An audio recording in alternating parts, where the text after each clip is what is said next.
Prière sur la charité fraternelle à Notre-Dame de Lourdes. Notre-Dame de Lourdes, que le noble spectacle de résistance à l'iniquité, donné par un pasteur vigilant, par un prêtre plein de zèle et de charité pour toute brebis de son troupeau, ne soit pas perdu pour nos âmes. Obtenez-nous cette mâle vigueur, trop rare, hélas, parmi les chrétiens dégénérés de notre siècle.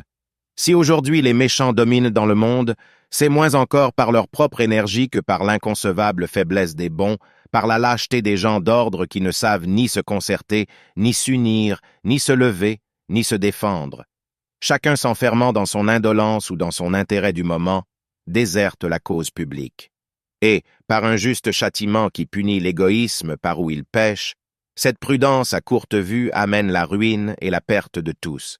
Et ainsi se réalise, ô Marie, cette parole de votre Fils. Celui qui aime sa vie la perdra.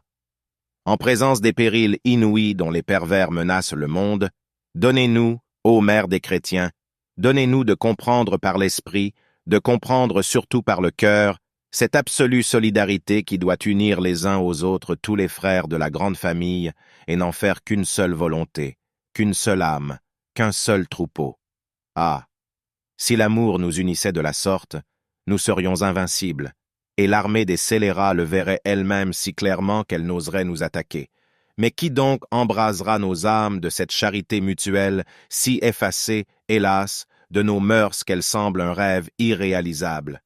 Qui nous unira les uns aux autres?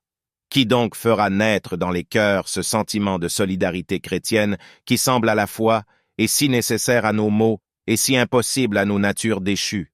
Ô Mère très sainte, mieux que personne vous savez le moyen. Obtenez-nous d'aimer Jésus-Christ, de l'aimer véritablement, sincèrement, droitement, par-dessus tout.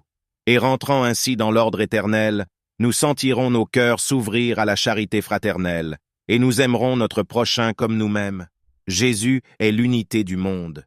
Il est l'unité intime de ceux qui l'aiment, et c'est par lui et en lui qu'ils s'aiment entre eux. Il est l'unité factice de ceux qui le haïssent et qui se coalisent contre lui. Quand Jésus cesse d'être leur centre d'attaque, ces misérables s'entre-déchirent. Dieu soit loué, ô Mère du Christ. Nous n'avons pas la haine de Jésus, mais malheureusement, nous n'en avons pas l'amour véritable, et la preuve en est dans ce manque de force, d'unité et de cohésion qui livre le monde à la violence des méchants. Donnez-nous d'aimer Jésus, ô Marie, et nous nous aimerons les uns les autres, et nous serons courageux, et nous serons unis, et nous serons forts et inexpugnables. Donnez-nous d'aimer Jésus, et le monde sera sauvé.